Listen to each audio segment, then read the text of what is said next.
Honours classes. आज की इस वीडियो के अंदर हम पाराथायरॉयड ग्लैंड के बारे में बात करेंगे। पाराथायरॉयड ग्लैंड की यदि हम लोकेशंस देखेंगे, जैसे हमने पिछले वीडियो में बात किए थे, थायराइड ग्लैंड के अंदर थायराइड ग्लैंड इस तरीके से बाइल लोब्ड स्ट्रक्चर होता है। थायराइड ग्लैंड इस तरीके से रहा है, मान लीजिए ये थायराइड ग्लैंड होता है, उनकी बैक साइड से आप दिखोगे, मतलब है कि कुछ इस तरीके से दिखोगे, ठीक है। आपको उनकी बैक साइड्स में इस तरीके से चार, ठीक है ना, क्या देखने को मिलेगा ना, आपको पाराथायरॉयड ग्लैंड देखने को मिलेगा, ठीक है। सो थायराइड ग्लैंड और थायराइड ग्लैंड की बैक साइड्स में, जैसे आपने फ्रंट से देखोगे कुछ इस तरीके से लगेगा, ठीक है। जैसे बैक साइड इस तरीके से देखोगे कुछ इस तरह से मिलेगा, इस साइड्स में आपको पाराथायरॉयड ग्लैंड देखने को मिलेगा। बैक साइड सब तो थायराइड 4 पाराथायरॉयड ग्लैंड प्रेजेंट्स रहता है, जो कि वही फेरिंक्स की आउटग्रोथ जैसे होता है। एंड यहाँ पे आपको पॉलीगोनल सेल्स देखने को मिलेगा। थायराइड में हमने क्यूबिडल सेल्स बात किए थे, यहाँ पर पॉलीगोनल सेल्स रहता है, जो कि कॉम्पैक्टली अरेंज्ड होके देखने को मिलेगा, ठीक है। जो सेल्स होता है, यहाँ पे दो तरीके के सेल्स रहेगा, एक चीफ सेल्स या प्रिंसिपल सेल्स हम जिसको बोलते हैं, ठीक है, जो कि एंडोक्राइन सेल्स होता है, और एक होता है ऑक्सीफिलिक सेल्स होता है, ठीक है, ऑक्सीफिलिक सेल्स होता है। एंड वो सीक्रेट करता है जो हार्मोन, जिसको हम बोलते हैं पाराथ हार्मोन। पाराथ हार्मोन की दूसरे नाम होते हैं पीटीएच, पाराथ हार्मोन, या कोलिप्स हार्मोन भी हम उसको कहते हैं, ठीक है। अच्छा, सो मेन फंक्शन जो होता है पाराथ हार्मोन की, ये ब्लड कैल्शियम लेवल को मेंटेन करता है, ठीक है। कैसे फंक्शंस करेगा देखिए, और उनकी जो, ठीक है, तो जो एंटागोनिस्टिक हार्मोन जो होता है, तो कैल्सीटोनिन होता है, कैल्सीटोनिन। कैल्सीटोनिन कहाँ से सीक्रेट होता है ना, थायराइड ग्लैंड से सीक्रेट होता है, ठीक है, अच्छे से याद रखिए। और एंटागोनिस्ट मतलब कि अपोजिट काम करेंगे। देखिए ये पॉइंट बहुत इंपॉर्टेंट है, याद रखिए। When blood calcium level decreases, जब ब्लड के अंदर कैल्शियम के लेवल डिक्रीज होगा, देन पाराथ हार्मोन क्या करेगा, इंक्रीज करवाएगा, ठीक है। ब्लड की कैल्शियम नंबर डिक्रीज हुआ, पाराथ हार्मोन उसको इंक्रीज करेगा, ठीक है। And when blood calcium level increase, मान लीजिए ब्लड कैल्शियम नंबर इंक्रीज हो गया, कैल्सीटोनिन उसको डिक्रीज करेगा, ठीक है। वही होता है, कैसे याद रखना है मैं बाद में आपको ट्रिक्स बताऊंगी, समझ लीजिए पहले, ठीक है। सो देखिए, सबसे पहले इंपॉर्टेंट, कैल्शियम इतने इंपॉर्टेंट क्यों है, ठीक है ना। अब कैल्शियम की जो रोल है कहाँ कहाँ पे मतलब पढ़ा है, याद रखिए। मसल कंट्रैक्शन के टाइम पे अपने शायद पढ़ेंगे, मसल कंट्रैक्शंस टाइम पे कैल्शियम की ज़रूरत होता है। मसल कंट्रैक्शंस के साथ साथ हार्ट भी कार्डियक मसल्स है, यानी कि जो हार्ट की जो कंट्रैक्शंस रिलैक्सेशन वो जो चीज़ें चलता है, वहाँ पर भी कैल्शियम की ज़रूरत होता है। क्या आपने ब्लड क्लॉटिंग के टाइम पे भी पढ़ा है कैल्शियम, जो कि ब्लड क्लॉट करने में हेल्प करेगा, विटामिन के, कैल्शियम, ये सारी चीज़ें, ठीक है। अच्छा, ये आपने पढ़े होंगे। तो उसके अलावा कैल्शियम्स की ये सारे मतलब कि important and day to day life में जो यूज होता है, आप याद रखिए। तो इसलिए कैल्शियम बहुत मतलब कि ज़रूरत होता है। एंड ब्लड के अंदर कैल्शियम रहना बहुत ज़रूरी है। अभी देखिए, अभी मैं बात कर रही हूँ, मेरी जो मतलब कि फेशियल मसल्स है, चिक की मसल है, वो क्या है, काम कर रहा है, तो इसलिए यहाँ पर भी कैल्शियम की ज़रूरत होगा, समझ रहे हो ना। जब कुछ भी नहीं कर रहे हो, बस ऐसे सो रहे हो, तो तभी तो हार्ट तो कंट्रैक्ट रिलैक्स कर रहा है ना, तभी भी कैल्शियम की ज़रूरत होता है, ठीक है। तो इसलिए ब्लड के अंदर एक प्रॉपर लेवल की कैल्शियम मेंटेन रहना जरूरी है, समझ रहे हो ना। अच्छा, तो ब्लड के अंदर जो कैल्शियम की रिजर्वियर होता है हमारे बॉडी के अंदर, वो कौन होता है ना, आपकी बोन होता है। आपने बचपन से पढ़े होंगे, ठीक है ना, कैल्शियम एंड फॉस्फेट से बनी हुई है। कैल्शियम की वजह से बोन क्या होता है, स्ट्रांग होता है, ठीक है। एंड फास्फोरस की वजह से वाइट होता है। आई होप आपने बचपन से ये चीज़ें पढ़े होंगे, ठीक है। तो बोन के अंदर कैल्शियम पाया जाता है। बॉडी कैसे उसको मेंटेन करता है, देखिए। बोन के अंदर जो, जब भी मैंने आपको टिश्यू वाला चैप्टर वो पढ़ाई थी, ठीक है ना, कार्टिलेज एंड बोन के बारे में आपको बताए थे कि ऑस्टियोब्लास्ट जो होता है, जो कि बोन को बनाने, बोन फॉर्मिंग सेल्स होते हैं, बोन बनाते हैं। ऑस्टियोब्लास्ट के अलावा और होता है ऑस्टियोक्लास्ट, ठीक है ना, क्ला। तो आप ऐसे याद रखिए कि क्या कर रहा है, बोन को तोड़ रहा है, ब्रेक कर रहा है। जब बोन सेल्स को तोड़ेगा तो ये कैल्शियम को रिलीज कर लेगा, समझ रहे हो ना, वहाँ से कैल्शियम निकल आएगा। बोन सेल को तोड़ना भी जरूरी है, क्योंकि डिफरेंट बोन के स्ट्रक्चर अलग अलग होता है। मान लीजिए लॉन्ग बोन के स्ट्रक्चर कुछ अलग होता है, ठीक है ना, रिब्स के स्ट्रक्चर कुछ अलग होता है, तो शेप कौन मेंटेन करेगा, तो इसलिए ऑस्टियोक्लास्ट की भी बहुत ज़रूरत रहता है, ठीक है। सो इतना याद रखिए कि ऑस्टियोक्लास्ट सेल्स क्या करेगा, कैल्शियम को, बोन सेल को तोड़ेगा, जिस वजह से कैल्शियम बोन से निकल के ब्लड की तरफ आ जाएगा। ठीक है, इस तरीके से।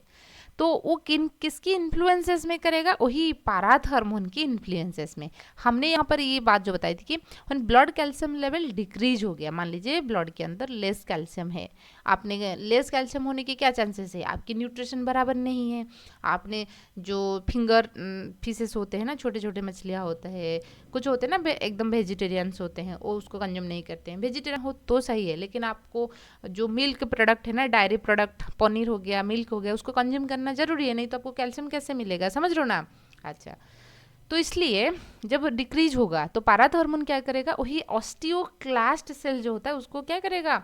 इंड्यूस करेगा कि तुम ज्यादा बोन सेल को तोड़ो। ऑस्टियोक्लास्ट क्या करेगा? बोन से कैल्शियम को निकाल देगा। ठीक है, अच्छा, अब देखेंगे, हम बात करेंगे पिट्यूटरी ग्लैंड को। ये चीज अच्छे से ध्यान दीजिए, पिट्यूटरी ग्लैंड की कोई रोल नहीं रहता है पाराथायरॉयड ग्लैंड को कंट्रोल करने के लिए एंड थायराइड ग्लैंड की वही कैल्सिटोनिन को कंट्रोल करने के लिए।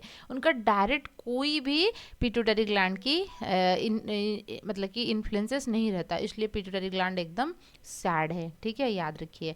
अच्छा, सो बोन जो रहता है कैल्शियम फॉस्फेट से, तो किस प्रकार की parathormone and calcitonin blood calcium level को रेगुलेट करते हैं उसके बारे में हम बात करेंगे। ये चीज़ आपको समझ में आ रहा होगा, जैसे मैंने आपको बताई कि बोन में के अंदर आपको ऑस्टियोक्लास्ट सेल है ना, ऑस्टियोक्लास्ट, तो क्लास्ट आप ऐसे इस तरीके से याद रखिए, सी वाला स्ट्रक्चर है तो उसको खा लेगा। ठीक है ना, ऐसे याद रखिए। So when blood calcium level decreases then parathormone ये क्या करेगा? जब ब्लड के अंदर, क्योंकि आपको हमेशा ब्लड के अंदर कैल्शियम लेवल को मेंटेन करना ज़रूरी है। जब ब्लड की कैल्शियम लेवल डिक्रीज हो जाएगा, हम बात करेंगे किस प्रकार के वो कैल्शियम मतलब कि ब्लड में कैल्शियम लेवल को मेंटेन करेगा। ठीक है, तो सबसे इंपॉर्टेंट 3 चीज़ें करता है। ठीक है ना, 3 वे। ठीक है ना, पहला वे क्या होता है? देखिए, पहला वे क्या करेगा? वो ऑस्टियोक्लास्ट सेल्स को एनहांस करेगा कि तुम ज़्यादा से ज़्यादा बोन सेल को तोड़ दो, जिस वजह से बोन से कैल्शियम ब्लड की तरफ आ जाएगा। ये चीज़ें, एक चीज़ हो गया आपका पहला। नंबर 2 में क्या होता है? देखिए, जैसे आपने पढ़े होंगे हमारे जो स्क्रोटरी सिस्टम्स होता है, हम लोग जो मतलब कि खाना इनटेक करते हैं वो जाके फिर डाइजेस्ट होने के बाद ऑब्जर्व होगा, फिर उसके बाद किडनी को जाएगा, यहाँ पर फिल्ट्रेट होगा। जो अननेसेसरी एक्स्ट्रा थिंग्स होता है किडनी उसको यूरिन के थ्रू, है ना, यूरिन के थ्रू रिमूव कर देता है।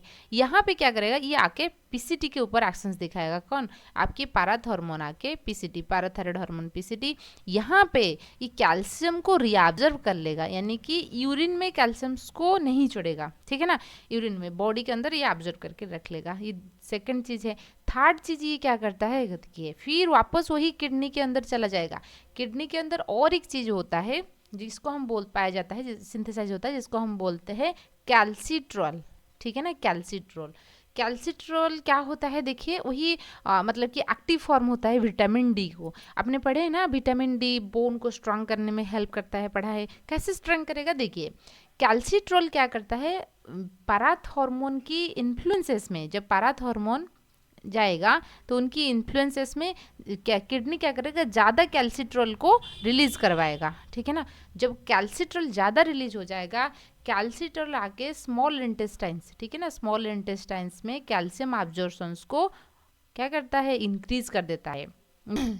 आप खाने के अंदर जितने भी आपकी कैल्शियम है, यदि कैल्सिट्रॉल नहीं है तो जो फूड मतलब कि डाइजेस्टिव सिस्टम से आपकी कैल्शियम एब्जॉर्प्शन नहीं होगा। जब एक बार कैल्सिट्रॉल रिलीज हो गया किडनी से, वो आके इफेक्ट डालेगा आपकी डाइजेस्टिव सिस्टम यानी स्मॉल इंटेस्टाइन्स के अंदर, वहीं पे आपकी कैल्शियम रिलीज होना स्टार्ट हो जाएगा। तो ये किस तरीके से मेंटेन किया ना? पहला चीज़ है तो बोन से कैल्शियम्स को रिलीज करवाया। किससे?